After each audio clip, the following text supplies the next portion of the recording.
观众朋友们，大家好，我是艾德，欢迎来到奥特兰。如果我告诉你有这么一台车，它从2022年上市至今没有经历过任何一次换代，只靠改款就从上市初期的口碑平平无奇，进化到如今细分市场销量冠军。在中国这个变幻莫测的新能源车市场，你是不是觉得有一点不可思议？然而，这台蓝图梦想家它真的做到了。而今天2026款还在持续升级。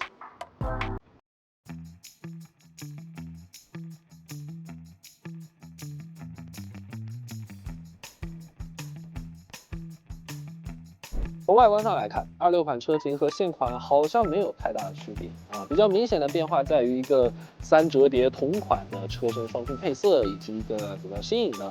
样式的一个设计。它甚至连 face 都没有怎么 lift， 但是呢，虽然它的外观没有什么变化，它的底子发生了巨大的改变。它现在换装了800伏的高压平台，所以它成为了第一台高压平台的混动 MPV 车型。它的电池现在来到了62.5度，而且还是5C 充电的一个倍率，就意味着它比纯电动的 Model 3电池还要大。CLTC 续航也来到了纯电350公里的水平。而它的电驱系统前后的双电机也进行了重新的更新，现在可以迸发出最大490千瓦的功率。而最离谱的一点就在于，它甚至还给这样一台 MPV 加了一个后轮转向系统。而从现场的这个活动安排也看得出来，蓝图对于这台梦想家的一些专项动态表现是非常的有自信的。除了这些常规的减速带、AEB、AES， 还有这个后轮转向的体验项目之外，甚至还在现场安排了一场麋鹿测试。我也非常好奇，这个重量接近3吨的 MPV 在麋鹿测试里面会是什么样的表现？体验完所有的环节，简单来和大家分享3个我印象比较深刻的地方。首先，后轮转向确实是给这样一个尺寸的 MPV 车型极大程度的增加了在小弯道里面的灵活性。我一般来说真的很难以想象一个车长超过5.3米的车可以拥有如此的一个转弯半径。而同时呢，蓝图也给这辆车的后轮转向匹配了一个楔形模式。虽然说只有5度的一个角度啊，这个并没有太多实际的用处，但是当你坐在车里，发现这个车在平移的时候，这个感觉还是挺奇妙的。而第二点呢，就是我非常期待的这个麋鹿测试了。虽然说这辆车车重很大，而且今天的路面条件其实是比较糟糕的，稳定性并不是很好，而且这个非常可惜，这个只有教练可以开车，我亮出我的赛照也并不管用。但即便我坐在副驾，我也依旧可以感受到这辆车在这样一个抓地情况下，依旧是有着很强的可控性的，甚至它有一点点起飘的感觉。我觉得同样也是对于这个尺寸的车型来说，一个让人非常意外的一个动态体验。而第3个让我感到比较惊讶的一个记忆点，那就是它真正意义上的通用识别面前的障碍物。在前面有一个环节，它地上放了2个不同大小的纸盒子，然后中间呢有条狗。这俩玩意儿其实对于车的 SR 系统来说是没有一个标准显示的，因为它不是一个标准键。然而车辆却知道那是障碍物，我不能撞，我需要避开它。而且整个避开的过程其实就是非常标准的，人在开车的时候打2把方向避过去，而不是 AES 的动作或者说 AEB 的动作，整个过程是非常丝滑。我觉得这是真正意义上 GOD， 也就是华为 ADS4 的这套驾驶辅助系统所最强的地方，它可以做到一个通用的感知。那么离开了试驾场地，我们在现实生活中体验一下这辆车实际的一个驾驶体验。不跟大家开玩笑，这辆车上手的第一个感觉，它就是非常明确的没有大车感。无论是低速状态下的这个它的灵活度，还是说高速状态下它的转向响应，你都能感觉到这辆车它是一个很跟手的一台车。所以说你在日常驾驶它的时候，不会有那种笨重的大车跟你较劲儿的感觉，它是一个开起来很轻松的这么一台车。不过呢，话说回来，除了它的转向响应这一件事之外呢，你会感觉其实整辆车它所有的操控手感依旧是为了满足舒适性去服务的。比如说它的加速的线性程度，它的刹车力的建立，其实都是非常缓和的，就是尽可能的去抹平所谓加速度的突变。这同样也是符合这辆车定位的这么一个状态。有人可能会好奇这辆车它有着490千瓦的最大功率，怎么说0-100加速成绩才5.2秒这听起来好像有点说不过去。但大家别忘了，我举一个稍微极端一点的例子劳斯莱斯库里南搭载了6.75升 V12 双涡轮增压发动机，它的0-100加速成绩其实也是5.2秒。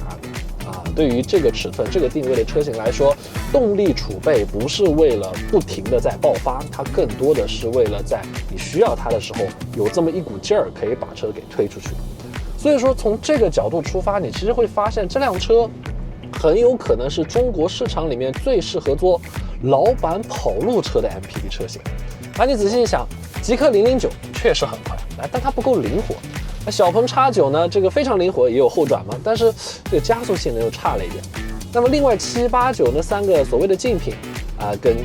灵活跟快这俩词儿都搭不上什么关系。所以说，只有这辆车是真正意义上的兼顾了加速性能以及低速弯中的灵活性。而且这辆车它还是个插混的，它的综合最大续航能力可以超过1500公里，也就意味着老板在跑路的时候，1500公里的距离内，你都不需要停下来加油充电那就降低了它暴露的风险。玩笑归玩笑，我们回过头来聊一些相对严肃的东西我们来探讨一下为什么这辆车它可以做到只通过改款就实现销量上的这么一个转变。所以我们要先来回顾一下这辆车在发布的时候，消费者对它都有哪些诟病的地方。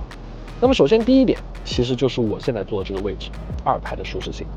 我前面有提到，这辆车它现在开起来的状态非常的棒。但其实，在2022款的时候，这辆车的驾驶体验就受到了很多我媒体同行的一些赞扬，甚至它还被称之为是最适合跑山的 MPV。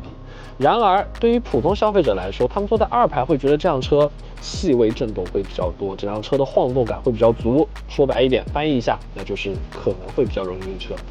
那么如今来到了26款，它的底盘的一些硬件没有太大的变化，但是调教做出了很多的一些优化。所以说，当前至少以我们现在开的这条路况和这辆车为例，它的2排舒适性是得到了一个比较明显提升的。再加上它的座椅舒适性有了很高的一个提升，它现在有更加完整的零重力模式，它有着26点的按摩，而且它有着 AI 自适应的腰托调节，可以让你的整个人能够更加贴合的坐在这张座椅上。所以说整体的舒适性是有比较明显提升的。但是呢，话说回来，你依旧可以感受到一点点在某些特定路况下一些轻微的震动。你还是能感知到这辆车它整体的悬挂刚性，包括弹簧的刚度，应该相较于传统 MPV 来说还是要稍微高一些。当然，这里我也要给它简单的来叠一个甲我们试驾这款车型，它现在4个车轮胎压是来到了2.8、2.9的一个水平。那如果说把它放到可能更加常见的2.5、2.6，说不定它的舒适性会有进一步的提升。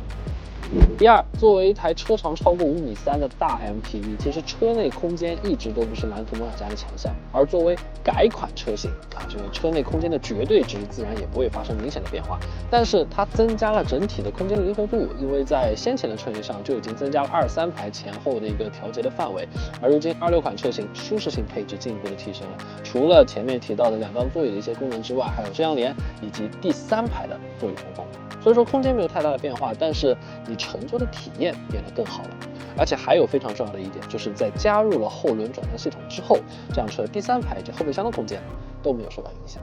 最后，智能化。在蓝图梦想家发布之初，智能化可以算得上是它的一块短板。可是自从2025款车型华为上车之后它的曾经的短板一下就变成了它的强项之一。而如今26款车型，我们拥有了 ADS 4驾驶辅助系统以及鸿蒙5的座舱系统，也就意味着它一下子成为了中国市场上 MPV 车型的智能化代表。在这些不足被逐渐的优化了之后，它能够做到不换代就翻红的一个核心优势就变得更加的清楚了，那就是它从上市之初开始就做对了且一直以来没有发生太大变化的一件事情，它的外观设计。不同于传统的 MPV 车型，它有这个更长的车头、更大的轮胎以及更加方正的一个车身姿态。某种程度上来说，这甚至就是它车内空间利用率不足的一个罪魁祸首，但是它确实为这辆车打造了一个很独特的视觉效果，它看起来更加的敦实、更加的稳重、更加的正派。这对于商务 MPV 的用户来说是非常重要的一个优势。